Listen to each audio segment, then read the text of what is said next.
Subhanaka la ilma lana illa ma 'allamtana innaka antal 'alimul hakim. Billahi ta'ala wa jalla baraya wa nurana ilahi al-fatihah. A'udzu billahi minasyaitonir rajim. Bismillahirrahmanirrahim. Alhamdulillahi rabbil alamin. Ar-Rahmanir Rahim. Maliki yaumiddin. Iyyaka na'budu wa iyyaka nasta'in. Ihdinas siratal mustaqim. Siratal ladzina an'amta 'alaihim ghairil maghdubi 'alaihim waladdallin.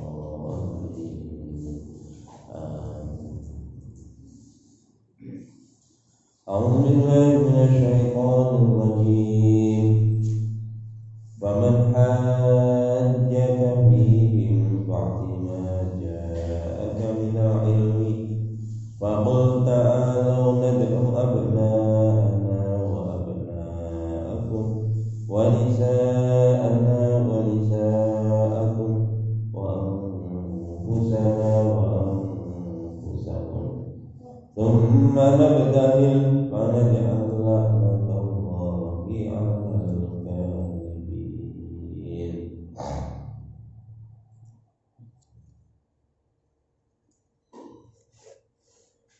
Artinya, maka barang siapa yang membantahmu Muhammad ini di dalam urusan Isa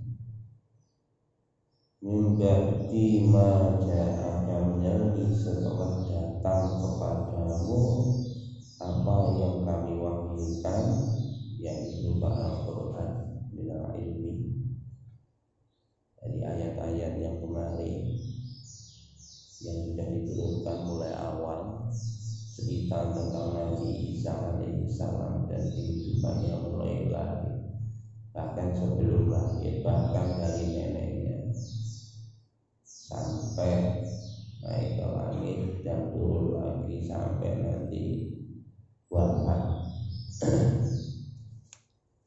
Jadi kalau sudah diturunkan ayat demikian jelas, orang-orang Nasrani kok masih membantah, sengeyel. Fakul, katakanlah wahai Muhammad, kalau mari kita ajak nadamu abna-anak, mari kita ajak anak kami, wa abnaakum dan anak kalian, wa nisa'ana dan perempuan kami, yakni istri kami, wa nisa'akum dan istri kalian, wa anfusana dan diri kami, wa anfusakum dan diri kalian. Tsumma nabtahil, kemudian mari kita bermubahalah. Mubahalah itu nopo? Dongo melaknat dirinya. Tsumma nabtahil, bermubahalah. Fanaja'al, maka kita jadikan laknat Allah, laknatnya Allah alal kadhibin, atas orang-orang yang dusta. Ini Pak Nabi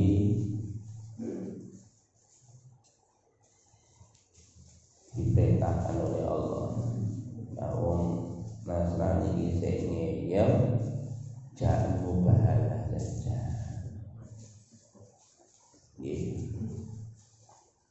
Untuk supaya Allah menimpa laknat.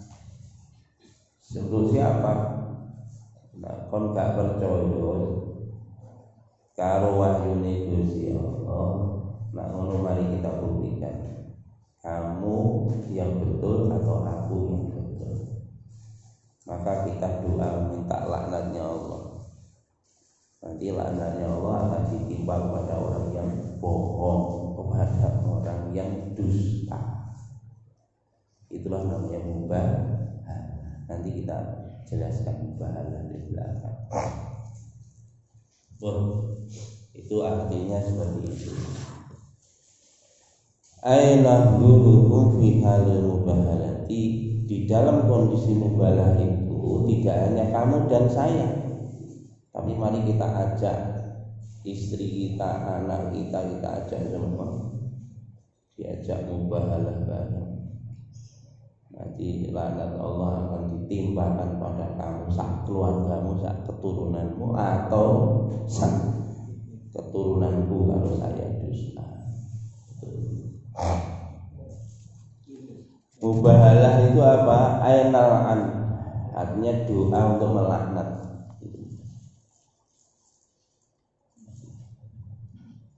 Wa kana sabab nuzul hadhihi mubahalah wa ma qablaha min awal surati ila huna fi waqti najrun anan nasra lama qadamu faja'aluni.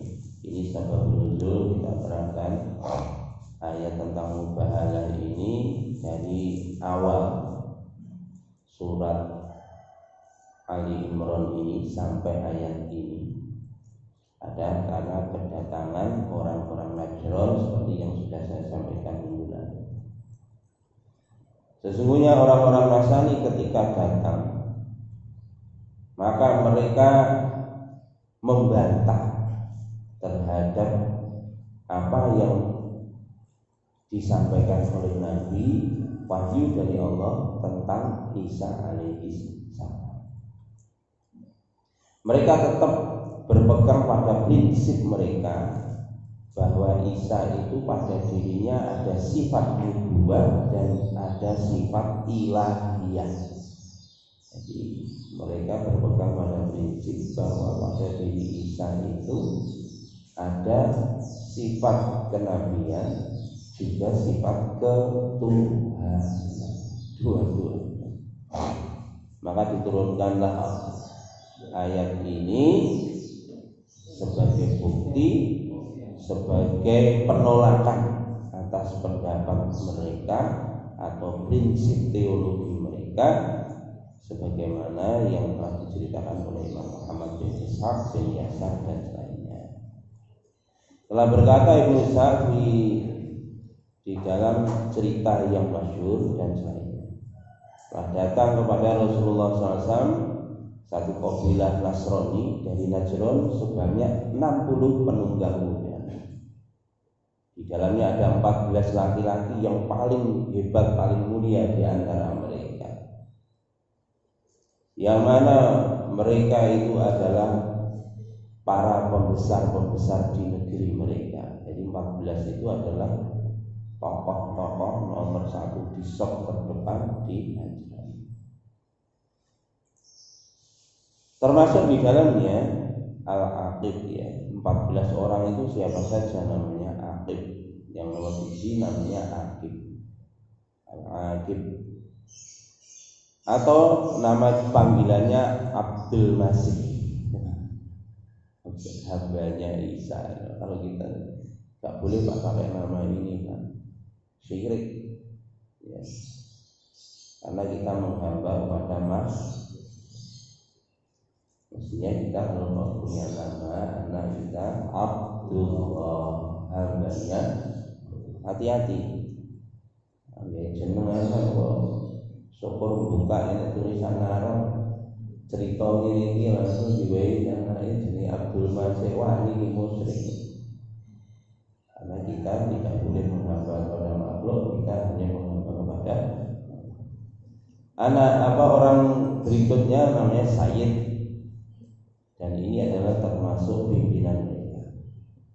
Kemudian Abu Halisah bin Al-Qamah dan seterusnya, Abu Bakar Al-Wa'il, Aus bin Haris, Zaid, Qais, Yazid, dan seterusnya. Jumlah mereka ada 14. Wa amru haula'i yu'awwalu ila salah satin minhum wa hum al-aqib. Dan semua urusan-urusan mereka dari tokoh di sop pertama 14 orang itu 3 orang yang paling berpengaruh. Yang paling berpengaruh itu adalah 3 orang. Siapa ya? Nomor 1 ya Aqib tadi. Siapa Aqib itu? Aqib itu adalah pimpinan kaum Najran. Itu Aqib, pimpinannya kaum Najran. Dan dia senantiasa kalau ada musyawarah, yang memutuskan musyawarah ya Aqib itu tadi. Sehingga tidak ada satupun keputusan musyawarah kecuali keluar dari pendapatnya Al-Aqib. Kemudian yang kedua, orang yang 3 orang yang paling terdepan itu adalah yang kedua Sayyid. Sayyid itu siapa? Dia adalah orang yang paling alim di antara mereka di kalangan Nasrani. Ini yang saya katakan kemarin, pakar teologi Nasrani, teologi Kristen. Wa sahibu rihalihim, dan ini Sayyid inilah yang memiliki kendaraan yang dipakai. Jadi kendaraan sebanyak 60 kuda yang bagus-bagus itu punyanya Sayyid. Wa mustama'hum, dan Sayyid ini adalah sebagai figur pemersatu orang-orang Najran. Kemudian yang ketiga, tokoh yang ketiga adalah Abu Harisah bin Alqamah. Orang yang ketiga ini namanya Abu Harisah bin Alqamah. Siapa Abu Harisah bin Alqamah? Karena uskufuhum, dan dia inilah adalah uskup mereka. Uskupnya ini namanya Harisah bin Alqamah. Wa qabaruhum, dan pendeta mereka. Dia uskup sekaligus pendeta. Wa imamuhum, dan imam mereka. Wa sahibu madarisihim, dan mereka yang Haris bin Alqamah ini adalah pimpinan madrasah mereka. Nama madrasah ini pemilik seminari ya. Ini dia ya uskup pendeta duwe seminari bisa. Ke zaman biyen memang seperti ini Pak. Jadi gereja itu begitu. Jadi susunan kepengurusannya sampai sekarang ya seperti ini. Di Vatikan juga begitu. Ada dewan syuro begitu.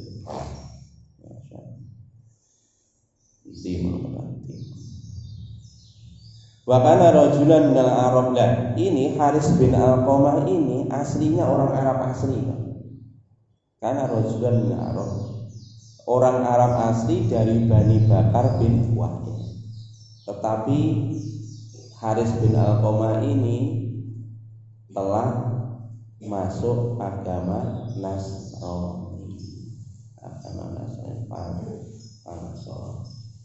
Jadi orang Arab sebetulnya dia tidak beragama, mereka itu adalah orang-orang jahiliyah.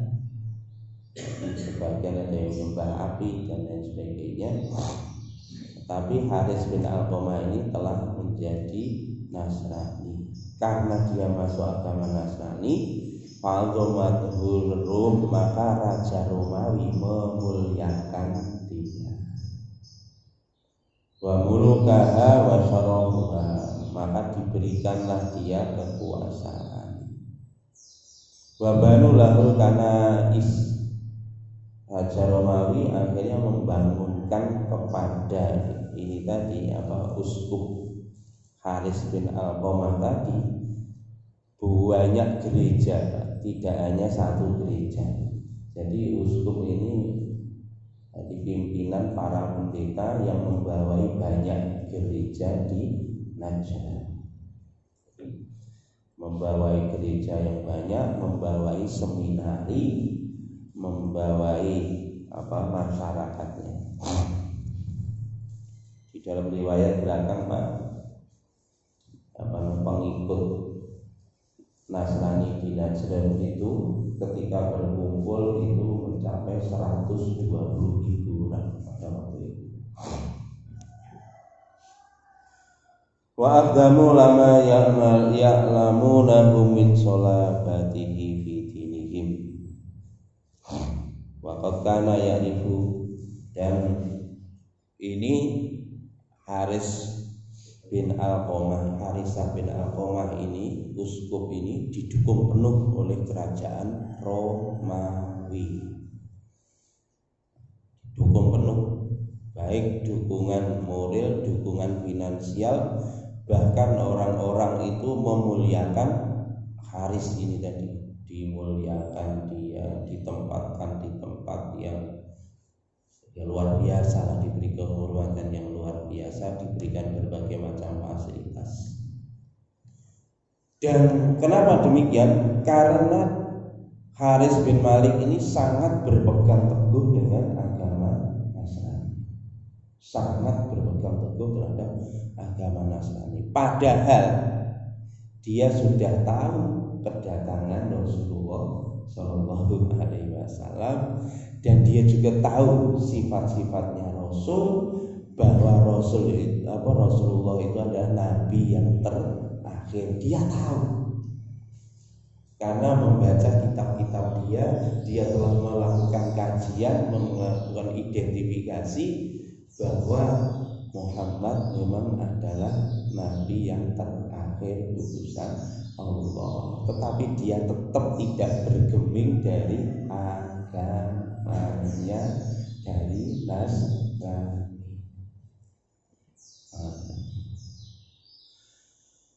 Walakin hamalahu jahlahu alal istimrari fi nasroniyati.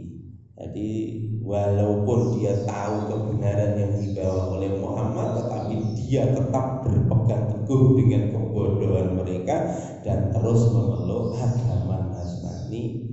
Kenapa? Lama yara min ta'limihi fiha. Kenapa? Karena dia sadar bahwa dia ini dengan memeluk agama Nasrani, dia semakin ditokohkan, dia dimuliakan, dia disegani, dia dihormati, tidak hanya oleh masyarakat tapi bahkan raja Romawi. Orang berada di posisi pendeta mulai zaman dulu sampai hari ini ya seperti ini. Mereka sebenarnya tidak yakin dengan keimanan mereka, tetapi karena yaitu tadi kedudukan, kehormatan, kemuliaan, maka dia tetap berpegang teguh pada kebodohannya. Bodoh lagi ditanya. Makanya zaman kajian Nabi dikira gak ono. Ya ono. Masya Allah. Berikutnya qala Ibnu Isa wa hadatsani Muhammad bin Ja'far bin Zubair qala qadamu ala Rasulillah sallallahu alaihi wasallam tinafata alaihi masjidahu ila salat asar. Ibnu Isa menceruskan ceritanya, telah menceritakan kepadaku Muhammad bin Ja'far bin Zubair berkata, telah datang rombongan orang-orang Najran tadi menemui Rasulullah SAW di Madinah. Delegasi 60 orang tadi menemui Rasulullah SAW di Madinah. Fadakhalu alaihi masjidihi. Maka mereka 60 orang itu masuk ke masjidnya Rasulullah SAW. Gimana? Ini wong kafir mlebu masjid dan dibolehkan oleh boleh oleh Nabi. Yang enggak boleh di mana Mas? Masjidil Haram. Kalau Masjidil Haram Pak, setelah Fathu Mekah itu sampai hari ini haram orang kafir itu masuk Masjidil Haram. Itu dalam surat At-Taubah, innamal musyrikuna najsun. Sesungguhnya orang musyrik itu najis. Wong musyrik, wong kafir itu najis. Falam taqrabul masjidal haram ba'da amihim hadza. janganlah kalian mengizinkan mereka masuk Masjidil Haram ba'da amihim hadza, setelah tahun ini dan seterusnya, yakni pada waktu itu adalah Fathu Mekah. Makanya jangan tidak haji umroh dengan bersani di perbatasan tanah haram ada tulisan gede-gede mamnu liddukhul lil kafirin, prohibited to enter for non muslim, jadi dilarang masuk bagi non muslim. Itu di selain itu boleh. Tapi ada imam, sebagian ulama ada yang mengatakan walaupun masuk masjid manapun, ini istilah ulama ini, ada yang berpendapat termasuk Imam Syafi'i boleh orang kafir itu masuk masjid di mana saja kecuali Masjidil Haram. Tapi ada yang berpendapat masjid seluruh dunia pun tidak boleh orang kafir itu masuk masjid. Kenapa? Karena Masjidil Haram saja tidak boleh. Masjid seluruh dunia mestinya mengikuti Masjidil Haram, makanya juga tidak boleh. Kecuali, ada kecuali, kalau masuknya masjid tadi dia berniat untuk mendapatkan kebaikan, pengen dapat hidayah. Kalau seperti itu diperbolehkan. Artinya kalau nggak ada manfaat tidak boleh masuk masjid, tapi kalau ada manfaat maka boleh masuk masjid. Ini ulama berbeda pendapat tentang boleh tidaknya orang itu masuk masjid, orang kafir dalam hal ini. Ini kalau merujuk ini rombongan dari Najran masuk ke Masjid Nabawi, Masjid Madinah, itu pun diizinkan oleh Rasulullah SAW. Hina sholal asri, ketika masuk di masjid saat itu sedang sholat asar, pas asar akhirnya masuk ke dalam masjid. Alaikum siyabul kibrani jubabun wa ardiyatun fi jimalil rijali Bani Haris bin Ka'ab. Mereka masuk masjid dengan pakaian yang luar biasa bagusnya, khas pakaiannya pakaian khas pembesar dari Bani Haris bin Ka'ab. Pakaiannya khas dengan kebesaran mereka.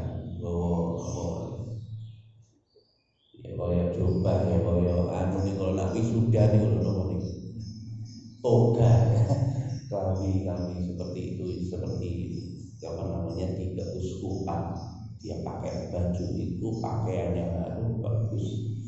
Sampai sahabat berkata ya man ro'ahum min ashabin Nabi sallallahu alaihi wasallam, sampai sahabat itu berkomentar, kami belum pernah seumur hidup melihat pakaian yang lebih bagus daripada pakaian yang mereka kenakan. Sahabat berkomentar begitu. Mereka datang dengan kemewahan dunia.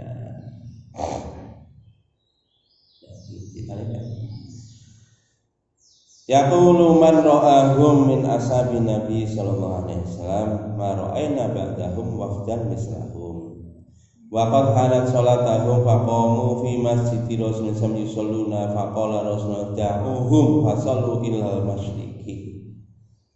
Begitu masuk masjid, apa yang dilakukan delegasi tadi, Pak? Ternyata delegasi tadi langsung melakukan kebaktian di masjidnya Nabi.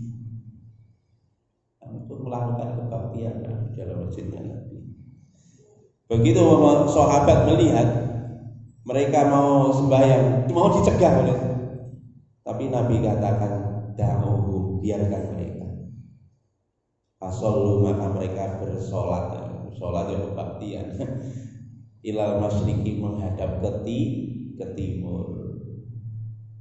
Jadi kalau Madinah itu Pak kiblatnya menghadapnya ke selatan, karena Mekah ada di posisi selatannya Madinah, kiblatnya menghadap selatan. Tapi ini orang Nasrani ini melakukan kebaktian dengan menghadap ke timur. Masya Allah. Qala fakalama Rasul, begitu selesai kebaktian, fakalama Rasulullah SAW minhum Abu Harisah. Kemudian setelah kebaktian selesai, Rasulullah SAW pun berbicara dengan mereka. Jadi fakalama Rasulullah SAW, maka mereka minta bicara. Yang mereka itu siapa? Abu Harisah bin Alqamah tadi, uskupnya, hakim tadi, dewan syuronya, ahli musyawarahnya, sayyid tadi, pakar teologinya. 3 orang inilah yang menghadap Rasulullah SAW, dan mereka dari golongan orang-orang Nasrani yang paling berpengaruh. Dan mereka menyampaikan tentang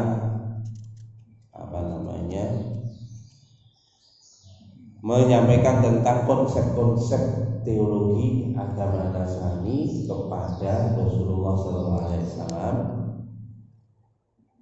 Man amruhum yaquluna, bahwa mereka mengatakan terhadap Isa adalah, Isa itu ada yang mengatakan dia adalah Allah. Yang kedua mengatakan bahwa Isa adalah anak Allah. Dan yang ketiga adalah Nabi Isa itu 3 di dalam 1, Trinitas. Dan ini 3 paham ini berkembang di sana semuanya.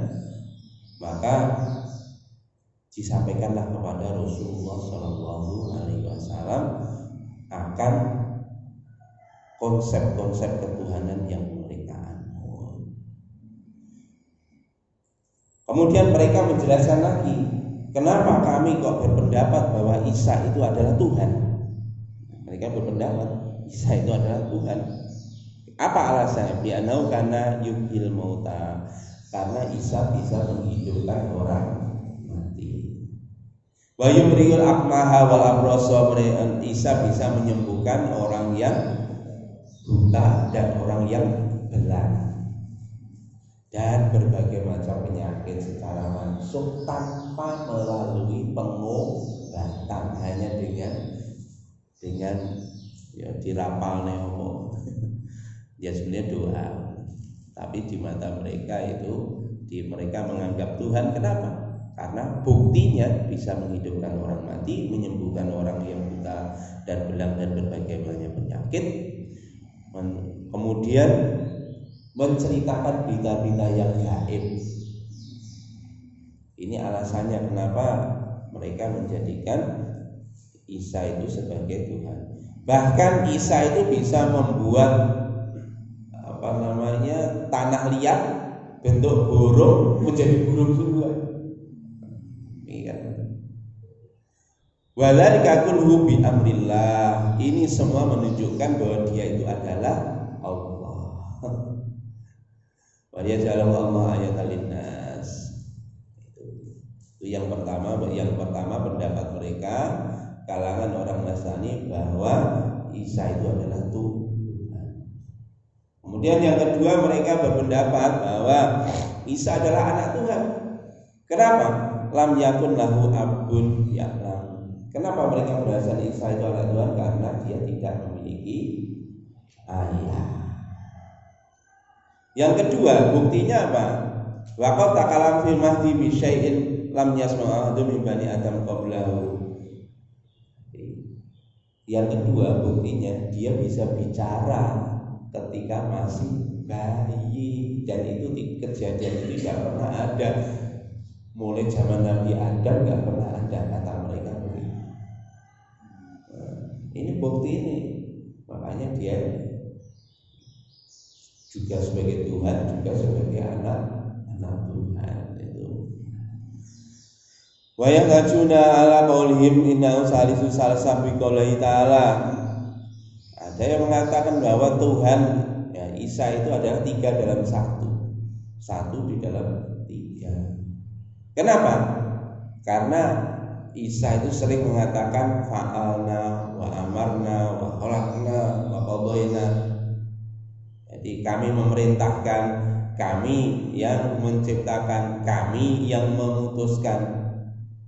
Karena firman-firman Tuhan itu kata gantinya nah itu artinya kami. Kalau kami itu lebih dari satu, berarti tiga. Jadi itulah sampai sekarang yang dijadikan ya dalil pedoman oleh mereka. Karena firman-firman Tuhan dan juga di dalam Al-Quran kata gantinya adalah kami. Inna nahnu nazzalna dzikra, sesungguhnya kami yang menurunkan Al-Quran. Kata gantinya kami. Berarti kalau kami itu tidak satu, berarti tiga. Kalau tiga berarti memang Isa itu juga Tuhan, Isa itu juga anaknya Tuhan, dan berarti Isa itu tiga dalam satu. Jadi ada Tuhan Bapa, Tuhan Anak, ada Roh Kudus. Jadi ada tiga dalam satu dalam tiga. Itu alasan mereka. Kalau Allah itu satu, tentu akan mengatakan fa'altu wa amartu, aku melakukan, aku memerintahkan, qadha itu aku memutuskan, wa khalaqtu aku menciptakan, mestinya begitu. Wa ilahu wa Isa wa Maryam ta'alallahu wa taqdisu wa nasu amma yaquluna dhalimuna wa jahaduna uluwan kabira. Maka maha suci Allah dari apa yang telah mereka sangkakan bahwa Isa adalah Tuhan, Isa adalah anak Tuhan. Masya Allah, maha suci Allah dari apa yang mereka sangkakan. Nah, karena hujah-hujah inilah dari orang-orang Nasrani dari suku Najrani ini, akhirnya turunlah ayat-ayat kemarin. Jadi mulai awal surat Ali Imran. Jadi bukan ayat sebelum, satu ayat sebelum ayat ini, tapi bahkan mulai awal surat Al-Imran dijelaskan secara rinci oleh Allah Subhanahu wa taala bagaimana Allah Subhanahu wa taala menjadikan Nabi Isa itu lahir tanpa ayah. Itu seperti mudahnya Allah menciptakan Adam tanpa ayah ibu. Demikian juga Allah Subhanahu wa taala dengan izinnya Nabi Isa menciptakan tanah liat terus jadi burung bi'idni tayrihi, dengan izin Allah. Bukan yang menciptakan Isa, tapi yang menciptakan Allah. Dijelaskan secara detail kepada pembesar-pembesar dari uskup dari Najran tadi. Maka setelah turunnya ayat Al-Quran ini, kon kok isih ngeyel, ya wis dijahit donga laknat. Kon kok isih ngeyel, tetep gak gelem iman. Pilih ndi? Ayo donga bareng ditantang karo Kanjeng Nabi yang nyuruh Gusti Allah. Qala lahu Rasulullah SAW setelah ayat itu turun. Ayat dari awal sampai tadi ayat 60 ayat 60 sampai ayat 60 surat Al-Imran diturunkan, maka Nabi mengatakan dua pendeta maju, tadi tiga, yakni Akib kemudian Haris, itu dua, bukan Haris sama Sayyid, bukan Akib enggak itu. Jadi di sesi terakhir yang maju kepada Nabi adalah pendeta uskupnya sama pakar teologinya tadi, langsung dipanggil oleh Nabi Sallallahu Alaihi Wasallam, aslama, masuklah kamu ke dalam agama Islam. Ayo, kamu sudah mendengar langsung firman Allah seperti ini dan secara detail bagaimana sesungguhnya Isa alaihi salam, dan membantah semua anggapan-anggapan yang kamu anggap di dalam konsep ketuhanan kalian. Kalau begitu, maka Nabi langsung dakwah, aslama, masuklah kamu ke dalam Islam. Qala, keduanya berkata, qad aslamna, saya sudah Islam. Mereka diajak masuk Islam, kata mereka, saya sudah Islam. Qala innakuma lam taslama fa aslama. Maka Nabi menjawab, belum, kamu belum Islam, masuklah kamu ke dalam Islam. Mereka menjawab lagi, Pak. Qala, mereka menjawab, baqad aslamna qablaka. Saya itu lebih Islam dulu daripada sampeyan, Muhammad. Coba. Jadi memang mulai Nabi Ibrahim itu semuanya dulu aslinya itu agamanya satu, Pak, Islam. Itu gua sama kaum muslimin dari Nabi Ibrahim itu juga Islam. Yahudi juga Islam. Nasrani itu dulu juga agamanya sama, Islam. Sebelum mengalami perubahan, bahkan konsep ketauhidannya diputarbalikkan seperti itu, akhirnya menjadilah agamanya berbeda-beda. Ada Yahudi, ada Nasrani, ada Kristen, macam-macam. Itu sudah menyalahi daripada apa yang difirmankan Allah dulu kepada Nabiullah Ibrahim, kepada Nabiullah Musa, kepada Nabiullah Isa alaihi salam. Makanya ketika Nabi Muhammad mereka mengajak pada mereka sudah masuk Islam, mereka mengatakan kami lebih Islam dulu daripada sampeyan. Itu kan jenggono ya gitu, Pak. Maka baginda Nabi menjawab, kadzabtuma yamnaukuma minal Islam, ad'aukuma waladan wa ibadukuma sholiban wa akhlakuma khinziron. Tidak bohong kamu kok mengatakan kamu telah Islam. Buktinya kamu menyembah selain Allah Subhanahu wa taala. Kamu menyembah salib. Nabi katakan kamu bukan Islam karena kamu menyembah salib. Yang kedua, kamu mengatakan bahwa Tuhan punya anak. Yang ketiga, kamu makan babi. Kamu ngomong gitu kok kamu ngomong Islam? Tidak.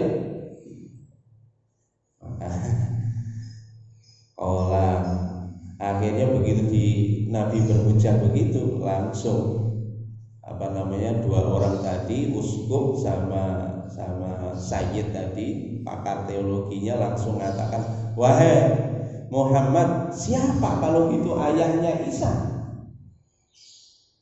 Kemudian Nabi SAW diam, tidak menjawab ketika siapa ayahnya Isa. Kalau kamu mengatakan bahwa Isa itu bukan anak Tuhan, siapa ayahnya? Maka dari itu Rasulullah menurunkan wahyu ayat 59. Inna masalah Isa indallahi kamasali Adam khalaqahu min turabin tsumma qala lahu kun fayakun. Itu Bapak. Itu ceritanya, Pak. Tsumma takallama Ibnu Isa ala tafsiriha ila qala falamma ata Rasulullah sama al-khabar minallahi wa fasli minal qada'i bainahu wa bainahum wa amara bima amaruhum min mula'inatin in raddu dzalika alaihi du'ahum ila dzalika faqalu ya Abu Qasim. Akhirnya Pak, karena dia masih membantah terus, maka Allah perintahkan kepada Kanjeng Nabi sallallahu alaihi wasallam untuk melakukan mubahalah, doa minta laknat kepada Allah Subhanahu wa taala. Kalau yang benar aku, biar aku sak keturunanku tumpes. Tapi nak sing bener sing bener aku, awakmu sing salah, muga-muga awakmu sak keturunanmu ya tumpes. Itu cara begitu ditantang mubahalah ngoten Pak, wedi. Wong nek qalu ya Abu Qasim da'ana nandur min amrina summa natika. Wahai Abu Qasim, wahai Kanjeng wahai Muhammad, tolong beri waktu kepada kami tak bermusyawarah dengan tim kami. Begitu diajak mubahalah langsung calling down Pak Guru, tolong beri kami waktu untuk bermusyawarah kepada kami. Maka akhirnya mereka memisahkan diri dari Nabi, kemudian bermusyawarah, kemudian Aqib langsung bahkan ada ra'yi faqalu, maka orang-orang langsung Pak, karena Aqib tadi tidak diajak, ahli musyawarahnya kan tidak diajak nemuin Nabi. Yang nemuin Nabi yang pertama 3 orang, tapi setelah periode kedua yang maju di hadapan Nabi 2 uskupnya sama pakar teologinya, sementara pakar musyawarahnya ditinggal. Maka begitu menghadapi keadaan seperti itu, akhirnya calling door, keluar dari forumnya Nabi, langsung akhirnya berdiskusi dengan ahli musyawarahnya, yakni Aqib. Ahli musyawarah. Akhirnya, ya Abdul Masih, madza taro? Apa pendapatmu wahai Aqib atau Abdul Masih? Maka Aqib berkata, demi Allah, wahai orang Nasrani. Orang Arab sejak dulu ya kalau sumpah ya demi Allah. Laqad araftu anna Muhammadan la nabiyyan mursalan. Kamu sesungguhnya sudah tahu kan bahwa Muhammad itu adalah utusan yang diutus oleh Allah.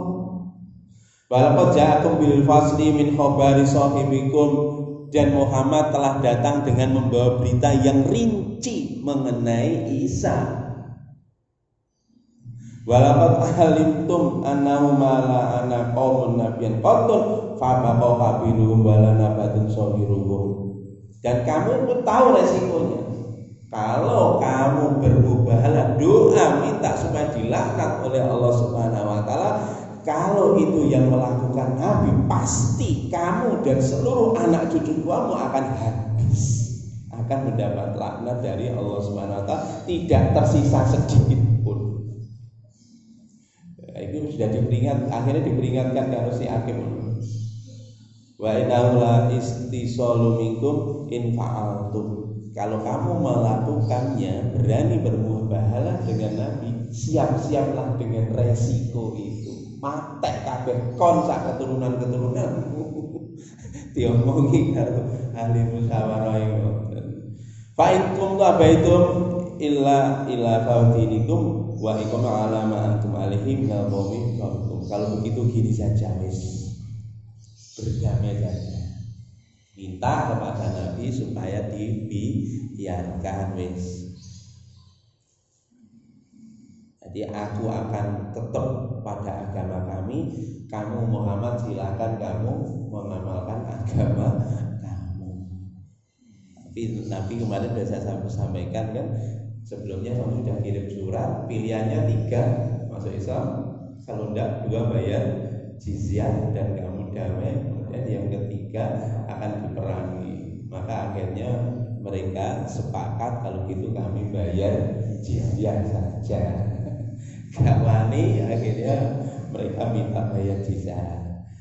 Paling kuntum abaitum ila lafaz membuat bahwa da'ur rajulu wang sorofu ila bilatikum. Tahu Nabi SAW begitu selesai musyawarah itu sepakat wis jaluk jizyah wae kepada Nabi, kita damai. Akhirnya mereka sowan kepada Nabi, dan bahkan mereka minta Pak 1 orang dari orang Islam. Jadi ya Aba Qasim qad ra'ayna ala nulainaka wa natrukuka ala dinika wa narju ala dinina walakin ab'as ma'ana rajulan min ashabika tardahu lana yuhaqqimu bainana fi asya'in ikhtilafina fiha fi amwalina fa innakum indana ridon ya. Akhirnya sepakat, mereka menjumpai Nabi langsung berkata, wahai Aba Qasim, kami sudah menyampaikan pendapat-pendapat kami dan kami memutuskan, kami minta jenengan membiarkan kami di dalam agama kami, dan kami juga akan membiarkan jenengan di dalam agama panjenengan, tetapi tolong putuslah bersama kami 1 orang saja, orang Islam, orang yang dipercaya, supaya kalau ada urusan-urusan yang kami perselisihkan dalam urusan dunia, ini minta ini, maka kami minta orang ini yang menghakimi. Orang ini yang menghakimi, dan kami rela dengan keputusan itu.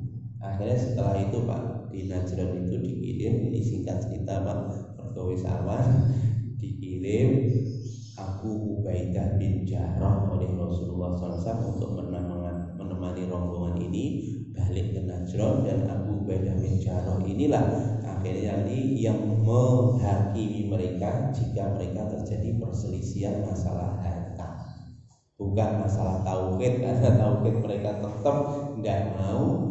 Dan Abu Ubaidah bin Jarrah ini pula Pak yang mengkoordinir pembayaran jizyahnya perwakilan Nabi yang ada di Najran.